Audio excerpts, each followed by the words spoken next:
अय्याम has में पहना हुआ लिबास आम दिनों में इस्तेमाल किया जा सकता है या नहीं। अगरचे ख़वातीन के यहाँ हैज़ के कपड़े अलग मारूफ होते थे, लेकिन हर एक के पास इतने वसाइल नहीं होते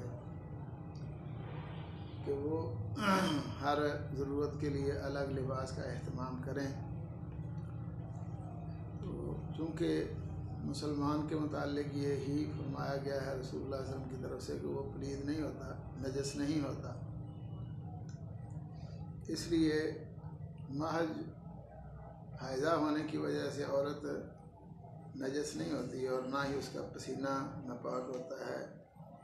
उसके पास बैठना लेटना, नबी अकरम सल्लल्लाहु अलैहि वसल्लम अल्लाह के रसूल ख़ातमुन नबिय्यीन पैगम्बर थे, जो कि इस दुनिया में सबसे ज़्यादा पाकीज़ा और काबिल एहतराम है। वो भी अपनी बेगमात से और आपकी बेगमात आपके पास लेटती थी, बैठती थी, इसलिए लिबास इस्तेमाल करने की वजह से वो पलीद नहीं होता। अलबत्ता अगर खून लग जाता है तो उसे साफ़ कर लें। खून धोने का यहाँ बयान है। हज़रत फ़ातिमा बिनते मुंज़िर अस्मा रज़ी अल्लाह अन्हा से बयान करती है, अस्मा बिनते अबी बकर, एक खातून जात इमरातुन नबी सल्लल्लाहु अलैहि वसल्लम, एक खातून नबी अकरम सल्लल्लाहु अलैहि वसल्लम के पास आई और उसने कहा, आप ये बताएं कि इहदाना तहीदु बिस्सौब कैफ़ तस्नअ, हम में से अगर कोई खातून एक कपड़े में हैज़ गुजारती है और फिर उसका हैज़ जो है ना कपड़े तक पहुंच जाता है, मतलब ये है वो क्या करे। आपने फरमाया तख़ुत्तुहु सुम्मा तक़रुसुहु, उसको पहले खुरच दे, अगर खुरचा जाने वाला है फिर उसको पानी के साथ मल दें। सुम्मा तक़रुसुहु बिलमा व तनज़िहुहु बिलमा व तुसल्ली फ़ीह, यानी ये नजासत है तो उसे साफ़ कर लें जिस तरह भी वो साफ़ होता है, खुरचने से, उसके बाद पानी के साथ मलने से, फिर पानी के साथ धोने से। यानी ये नबी अकरम सल्लल्लाहु अलैहि वसल्लम ने मुकम्मल तरीका जो है ना उसका बयान किया, जिससे आसानी के साथ उसके असरात ख़त्म हो सकते हैं। क्योंकि पानी की किल्लत की वजह से अगर पहले खुरचा ना जाए तो पानी जो है ना लगाने से वो और ज़्यादा काबिल नफ़रत हो जाता है। इसलिए नबी अकरम सल्लल्लाहु अलैहि वसल्लम ने फरमाया पहले खुरच लें ताकि वो कम हो जाए, फिर पानी के साथ मलें, फिर धो लें। यानी वो लिबास जो अय्याम हैज़ में इस्तेमाल किया गया है, अगर उस पर कोई खून का असर है तो उसे धो लें, वरना वो ठीक है। चले पढ़ सकते हैं। हदसना मुहम्मद क़ाल अख़बरना अबू मुआविया क़ाल हदसना हिशाम बिन उरवा अन अबीही क़ाल अन आयशा क़ालत जाअत फ़ातिमा बिन्त अबी हुबैश इला नबी सल्लल्लाहु अलैहि वसल्लम फ़क़ालत या रसूलल्लाह इन्नी इम्रअतुन उस्तहादु फ़ला अत्हुरु अफ़अदअु अस्सलात फ़क़ाल रसूलुल्लाह सल्लल्लाहु अलैहि वसल्लम ला इन्नमा ज़ालिका इर्क़ुन व लैसा बिहैज़ फ़इज़ा अक़बलत हैज़तुकी फ़दई अस्सलात वइज़ा अदबरत फ़ग़सिली अन्की अद्दम सुम्मा सल्ली क़ाल वक़ाल अबी सुम्मा तवज़्ज़ई लिकुल्लि सलातिन हत्ता यजीअ ज़ालिकल वक़्त। जी, हज़रत फ़ातिमा बिनते हुबैश ने अपना मसला बयान किया।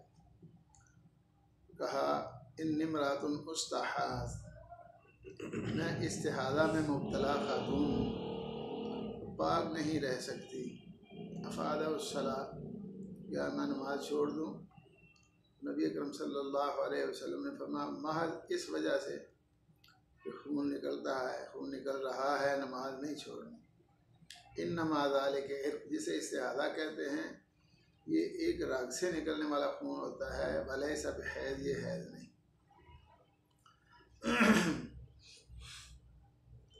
हैज़ का एक अपना सिस्टम है, उसकी तफसील आगे इंशाअल्लाह करेंगे।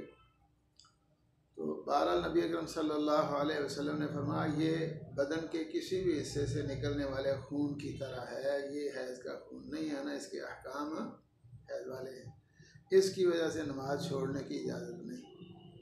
हाँ, इज़ा अक़बलत हैज़तु के फ़दअ-इस-सलाह, जब आपका हैज़ आए तो नमाज छोड़ दें।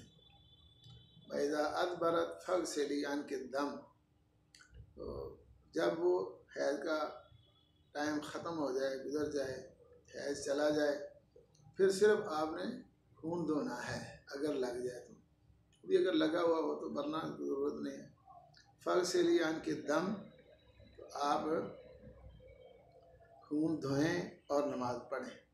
क़ाल अबी, हज़रत उर्वा कहते हैं कि हज़रत हिशाम कि मेरे वालिद मोहतरम ने बयान करते हुए ये अल्फाज भी बोले थे कि नबी अकरम सल्लल्लाहु अलैहि वसल्लम ने फरमाया कि हर नमाज के लिए वज़ू कर लें। सुम्मा तवज़्ज़ई लिकुल्लि सलात, हैज़ से फ़ारिग़ होने पर आपने हर नमाज के लिए सिर्फ वज़ू करना है, नहाने की ज़रूरत नहीं है और ना ही नमाज छोड़ने की इजाज़त है। हत्ता यजी ज़ालिकल वक्त, यहाँ तक ये वक्त आ जाए।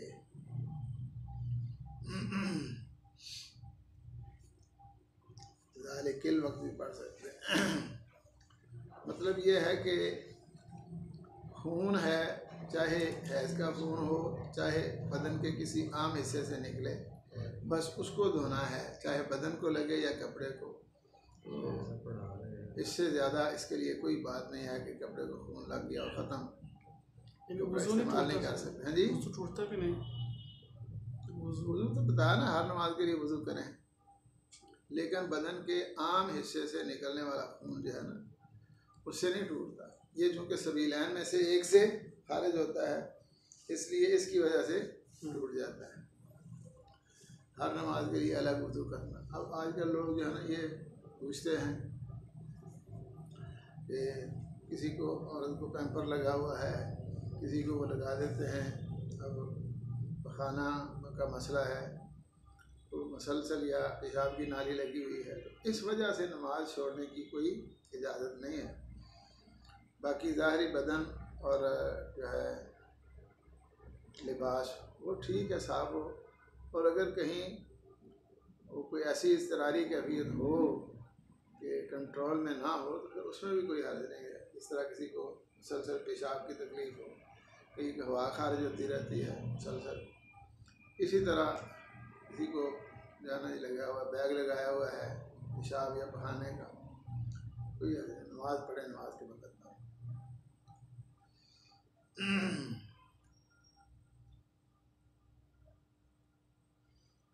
अबू गस्ल मनी फ़र्की व गस्ल मा युसीबु मिनल मरअ। हद्दसना अब्दान क़ाल अख़बरना अब्दुल्लाह इब्न मुबारक क़ाल अख़बरना अम्रु इब्न मैमून अल-जज़री अन सुलैमान इब्न यसार अन आयशा क़ालत कुन्तु अग़सिलु अल-जनाबत मिन सौबि नबी सल्लल्लाहु अलैहि वसल्लम फ़यख़रुजु इला अस्सलाति व इन्ना बुक़अल माइ फ़ी सौबिही। बाब गस्लिल मनी व फ़र्किही व गस्ल मा युसीबु मिनल मरअ। बाब है मनी के धोने और खुरचने के बयान में, और गस्ल मा युसीबु मिनल मरअ, औरत से जो इंसान के बदन को लग जाए कोई मवाद, उसको धोने के मुतालिक।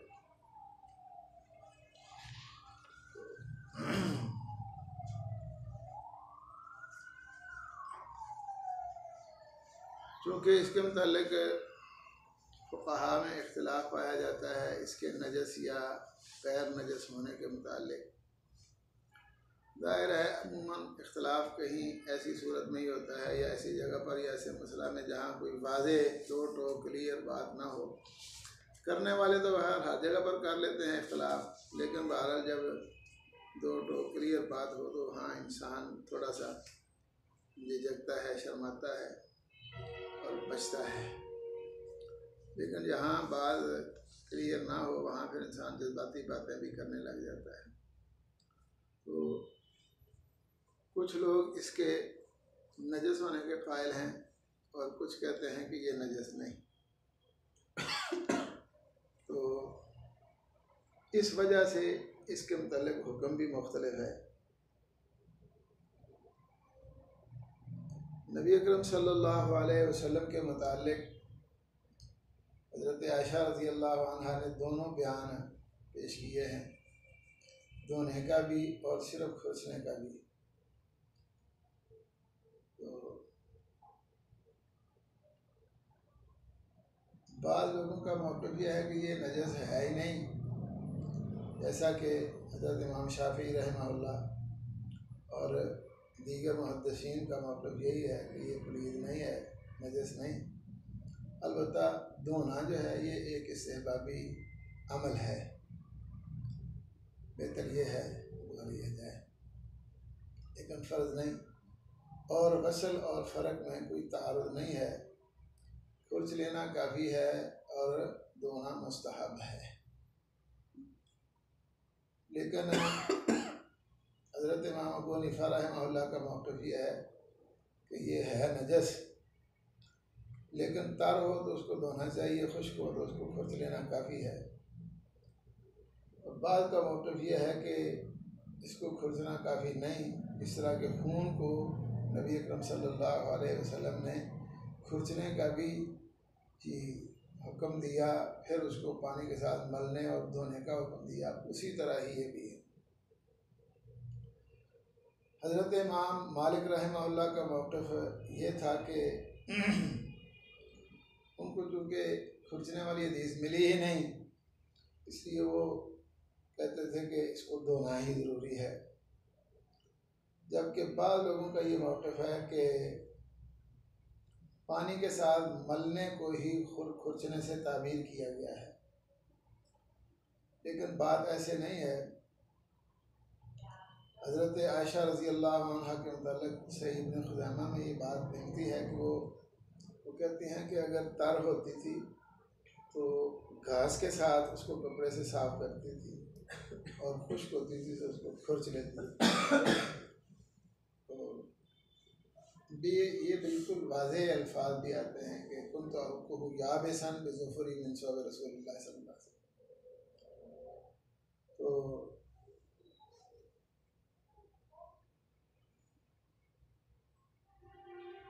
क्योंकि सिर्फ खुर्चने पर इक्तफा करना भी ये साबित है,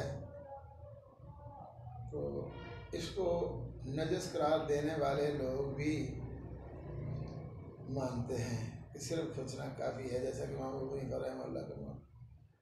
लेकिन चूँकि उनका मौक़िफ़ पहले भी बयान हुआ है, वो कहते हैं मिक़दार दिरहम नजास जाना चाहिए, वैसे ही माफ़ी है इसकी, क्योंकि इस्तिंजा लेटों के साथ करें तो उससे ये सफाई नहीं होती, लिहाजा इतना काफ़ी है। तो ये उनकी तो वैसे ही गुंजाइश नहीं करें। लेकिन सही बात यही है कि नजासत का इज़ाला, ऐन नजासत का इज़ाला जो ज़रूरी होता है, उसकी सूरत नजासत की अपनी कैफियत के ऊपर जो है ना मौकूफ़ है। बाद चीज़ें जल्दी ज़ाहिर हो जाती हैं, बाद ज़रा मुश्किल होती हैं। तो नबी अकरम सल्लल्लाहु अलैहि वसल्लम ने इसीलिए साथ फरमाया तहुत्तहु सुम्मतफ़ रसूल बिलमा व तंज़िहु बिलमा, वरना सिर्फ धो लेना जाना ही काफ़ी होता है। अब पेशाब किया था आदमी, तो नबी वसल्लम ने एक डोर उसके ऊपर बहा दिया। तो बहरहाल हज़रत आयशा रज़ी अल्लाह अन्हा से चूँकि ये सिर्फ खुर्चने पर इक्तफ़ा भी साबित है सही अहादीस में, सही मुस्लिम से दूसरी किताबों में, तो खुर्चने से इसके सारे असरात ख़त्म नहीं होते, बल्कि धोने से भी ख़त्म नहीं होते कई दफ़ा। तो धो लेना तो काफ़ी हो जाता है, धो लिया, लेकिन खुर्चने से बहरहाल कपड़े में, खुसूसन कपड़ा अगर मोटा है तो उसे तो खुर्चा जा सकता है आसानी से, लेकिन अगर कपड़ा इतना मोटा ना हो तो उसके अंदर उसका असर बाकी रहता है। इससे ये मालूम होता है कि इसको पलीद नहीं कहना चाहिए, वरना तो फिर नजासत की छुट्टी मिल जाएगी। लेकिन इस मौजू पर जब बात होती है तो फिर लोग जो है ना बड़े जज्बाती हो जाते हैं। कई दफ़ा ये सुना गया है कि बाद उलमा में बात हुई, देखना गया खुआओ भाई, फिर हालांकि हर पाक चीज़ जो है ना उसको खाने का हुक्म तो नहीं है कोई, बल्कि बहुत सी चीज़ें ऐसी हैं जो बिल्कुल खाने में इस्तेमाल होती हैं, खाने वाली हैं, खाई जाती हैं। नबी अकरम सल्लल्लाहु अलैहि वसल्लम खुद भी उससे बचते थे। क्या ख्याल है? नबी अकरम सल्लल्लाहु अलैहि वसल्लम ने कि फरमाया है लहसुन प्याज खाने वाले जना मस्जिद में ना हैं। और नबी अकरम सल्लल्लाहु अलैहि वसल्लम दूसरों को कहते थे कुल फ़इन्नी उनाजी वल्ला तुनाजी, आप खा लें मैं नहीं खाता, क्योंकि मेरी फरिश्तों से बातचीत होती रहती है और फरिश्ते जो है ना वो भी नफरत करते हैं। तो इन चीज़ों के हलाल या पाक होने में तो कोई इख्तलाफ नहीं, लेकिन इसके बावजूद इंसान उन्हें नहीं खाता। तो ये चीज़ नहीं है कि हर पाक चीज़ जो है ना वो खाई जाने वाली होती है, इसे खिलाओ। लेकिन ये जब बात करने वाले बात करते हैं तो वो जज्बाती हो जाते हैं, मौके अपना भी नहीं देखते। क्या एक दफ़ा की बात है, फैसलाबाद में कोई ना बरेलियों ने कुछ हंगामी सी कैफियत पैदा कर दी और शहीद असद बड़ा उस वक्त निकला था, इधर उधर भी आने जाने वाले। अब तो खैर वो ठंडा हो गया अल्हम्दुलिल्लाह, काफ़ी उसका नाम ही कोई नहीं कभी आया। तो क्योंकि उसका वालिद, उसका नाम हाफिज मोहम्मद अमीन था, वो एक अच्छा आलिम समझा जाता था, उसकी शोहरत थी। ये भी ठीक ही होगा, इसकी वजह से जी वो हर जगह पर आके चैलेंज थे, मनाजरे, ये वो शहीद असद शहीद असद। तो उन्होंने वहाँ ना चौक में जलसा रखा, यही दिन थे मिलाद के, और बड़ी जो है ना सख्त गुफ्तगू की। उसके मुकाबले में हमारे उलमा मौलाना इरशाद कसरी साहब और दूसरों ने भी कि एक वहाँ बरेलियों से हदीस होने वाले थे अब्दुस्तार न्याजी साहब, वो बाद में इरशाद कसरी साहब वाली मस्जिद में खतीब रहे। उन्होंने प्रोग्राम रखा, हमें भी दावत दी। वहाँ इत्तेफाक है, हमें पता नहीं था, क्योंकि अचानक प्रोग्राम हो तो उसमें कौन कौन सा है कोई इश्तिहार तो होता नहीं है, और ना उस वक्त इतने वसाइल थे। इत्तेफाक से हम जब वहाँ पहुँचे तो मौलाना शमशाद सल्फी साहब हफ़िज़हुल्लाह वो भी तशरीफ़ ले आए। वो ऐसी जगह पर तो माशाल्लाह फिर जाते थे ना, बुलाया जाता। मौलाना साहब में जो ना ये एक बात है खूबी को जो ना लगे रहते हैं तहकीक में, और ये नहीं देखते कि ये कौन है। क्योंकि इब्तदाई तौर पर वो तो पहले जमात में नहीं थे, अल्लामा साहब मरहूम भी तहरीक इस्तिक़लाल में थे और ये पीपल पार्टी में थे। वो जब तहरीक चली 77 में और जमातों पर पाबंदी लगी, मार्शल लॉ लग गया, तो फिर जनाबे थोड़े देर में उस वक़्त फिर ये मनाज़िर बने। तो इनके इब्तदाई मनाज़िरों में सारा मवाद जो है ना अल्हम्दुलिल्लाह हमने इनको मुहैया किया और तैयार करके दिया। हम इनके साथ होते थे, तो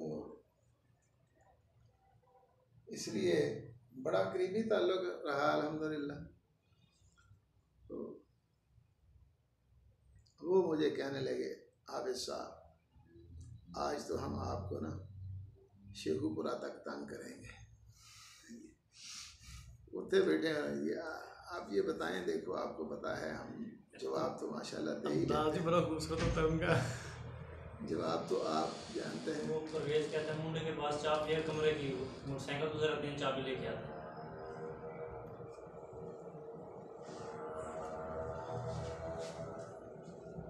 उनके मुनाज़रे सुने माशाल्लाह बड़ा मज़ा आता है। तो वो पकड़ लेते हैं, एक चीज़ से हिलने नहीं देते।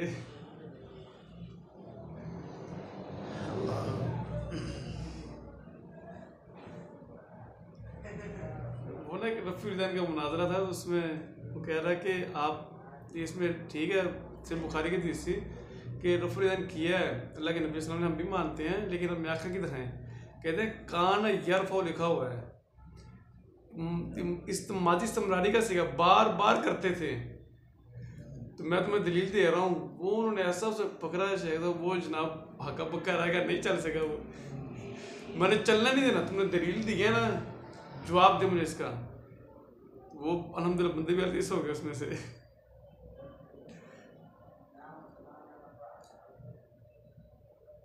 वो एक डाची की भी उन्होंने बात बताई थी, नमाज मस्जिद में आए तो कहते हैं कि जो लोग बनाए फिरते हैं ना डाची, वो माहिया माँ वो जब आई हैं लगे नबी अस्सलाम लेने, तो डाची पे आई थी।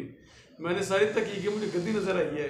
मैंने पूछा, मैंने कहा मैं उलमा से कहा, मैंने शेर वो पंजाब साहब मौलाना मंजूर साहब मैं कह रहा, मैंने से कहा, मैंने कहा कि ये तो तुसी डाची लाई फिरते हो, तो मैंने कितने दिन दिखाओ मैं किधर है। मुझे कहते हैं मौलाना मंजूर साहब, मौलाना अबू उलमा ने टच चला दिया ना, चलने दे रोके ना। बहरहाल मुझे वहाँ बैठे बैठे कहने लगे आप साहब बात ये है कि आप जानते हैं अल्हम्दुलिल्लाह हम तो जवाब तो दे ही लेते हैं ना, लेकिन इसका कोई इल्मी सा जवाब मुझे चाहिए आपसे, जो है ना आपको पता है हम मोहब्बत रखते हैं। तो ये कहते हैं हनफी है, मेरे को लगा था ये कहते हैं मनी पाक है, तो इसका कोई इल्मी सा जवाब दें कि वो जब कहते हैं पाक है कहते हैं ये खाओ ये करो इस तरह की। तो मैंने कहा इसका इल्मी जवाब जो है ना हिदाया में मौजूद है। वो क्या है? वो क्या जवाब है? मैंने कहा जवाब इसका जो है ना वो ये है कि हिदाया में जहाँ किसी चीज़ के नजस होने या ना होने की बात हुई है, वहाँ ये भी है कि मुर्दार का चमड़ा रंगने से पाक हो जाता है। कुल्लो हाबिन दुबेगा फ़कत तो है ताहर, अय्युमा हाबिन दुबेगा फ़कत ताहर, हदीस भी है। तो वहाँ उन्होंने इस मौजू पर बात करते हुए ये बात कही है कि हर चमड़ा जो रंगा जाए मुर्दार का चमड़ा वो पाक हो जाता है, इल्ला जिल्दल खिंजीर वल आदमी, सिर्फ इंसान और खिंजीर का चमड़ा जो है ना वो रंगने से पाक नहीं होता, बाकी सारे पाक हो जाते हैं। और इंसान का उन्होंने एहतराम वजह बयान की, उसकी हुर्मत वजह बयान की है। उसके साथ ही उन्होंने ये लिखा है कि कुत्ते के चमड़े के बारे में क्या हुक्म है। तो उनका मौक़िफ़ ये है कि कुत्ते का चमड़ा रंगने से पाक हो जाता है। तो वैसे ही और राजी हो गया, मैं बात अभी आगे आ रही है।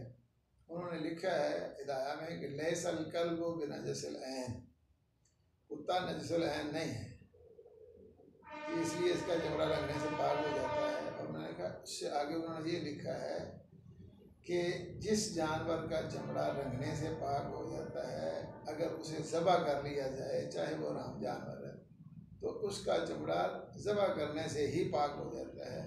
यानी ज़बह या यफ़अलु फ़िअल अद्दबाग़, ये जो ज़बह जो है ना ये भी दबागत का असर रखता है। तो वक़दा लहम, इसी तरह उसका गोश्त भी पाक हो जाता है। तो कुत्ते के मुतल्लिक़ हिदाया में जो कहते हैं इन्नल हिदायत कल कुरान क़द नसख़त मा सन्नफ़ु क़ब्लहा फ़ी शरइ मिन कुतुबि फ़हफ़ज़ क़वाइदहा वस्लुक मसालिकहा यस्लम मक़ालुका मिन ज़ैग़िन व मिन कज़िब। हिदाया कुरान की तरह है, इसने सारी पहली किताबों को मनसूख कर दिया। तो मैंने कहा उन्होंने ये लिखा है कि कुत्ता पलीद नहीं, इसलिए उसका चमड़ा रंगने से पाक हो जाता है। और जिस जानवर का चमड़ा रंगने से पाक हो जाता है उसको ज़बह करें तो सिर्फ ज़बह करने से ही उसका चमड़ा पाक हो जाता है, और इसी तरह उसका गोश्त भी। तो कुत्ता अगर ज़बह किया जाए तो गोश्त पाक है। कुत्ता खिलाने है ना, मैं इनको कह दो लियाओ भाई ज़बह करके खाओ। इस पर तो बिस्मिल्लाह पढ़ने की भी कोई ज़रूरत नहीं है। मैंने कहा साहब कमाल कर दिया आपने तो। मगर ये जज्बाती बातें होती हैं, इनसे बचना चाहिए। लोग इस तरह माहौल गरमा देते हैं। देखना ये है कि इमाम बुखारी रहमहुल्लाह का मौक़िफ़ यहाँ यही है कि नबी अकरम सल्लल्लाहु अलैहि वसल्लम और आम मुसलमान या आम इंसान जो है उनका हुक्म इस मामला में ये एक है, जहाँ इम्तियाजी तौर पर नबी अकरम सल्लल्लाहु अलैहि वसल्लम का कोई बहरहाल जो मुशरिक हैं नजस हैं उनकी निजात अपनी जगह है, वो अपनी जगह, लेकिन मुसलमान सारे के सारे उन अहकाम में बराबर हैं जिनमें नबी अकरम सल्लल्लाहु अलैहि वसल्लम की कोई इम्तियाजी सूरत खुसूसियत बयान नहीं की गई। इसलिए यहाँ एहतियात इसी में है कि नबी अकरम सल्लल्लाहु अलैहि वसल्लम का तरीका इख्तियार किया जाए, और उससे ये ज़ाहिर होता है कि ये पलीद नजस नहीं है, क्योंकि ये मादा ही इंसान के बदन का ऐसा है कि जिसके असरात इतनी जल्दी ख़त्म नहीं होते। अलबत्ता जी हर एक आदमी की अपनी तबीयत होती है, अपनी कैफियत होती है, जैसी आसानी समझें कर। हज़रत आयशा रज़ी अल्लाह अन्हा बयान करती हैं कुन तो अगसिलुल जनाबत मिन सौबिन नबी सल्लल्लाहु अलैहि वसल्लम। तो बाद लोग ये वाक़यात बयान करते हैं कि हज़रत आयशा रज़ी अल्लाह अन्हा के नबी पाक के घर में कोई मेहमान आया, उसने वो इस्लाम हो गया, उसको सारा कपड़ा उन्होंने धोया, तो हज़रत आयशा ने कहा सारा कपड़ा ख़राब कर दिया है। तो जितना काम है उतना ही धोएं। नबी अकरम सल्लल्लाहु अलैहि वसल्लम के कपड़े से मैं जनाबत का असर धोती थी। फ़यख़रुज इलस्सलात, नबी पाक नमाज की तरफ जाते थे। भाई न बक़ाल माए फ़ी सौबिही, यानी ये भी नहीं कि चलो कपड़ा खुश्क हो जाए, खुश भी नहीं किया, उस तरह ही जाना नबी पाक चले जाते।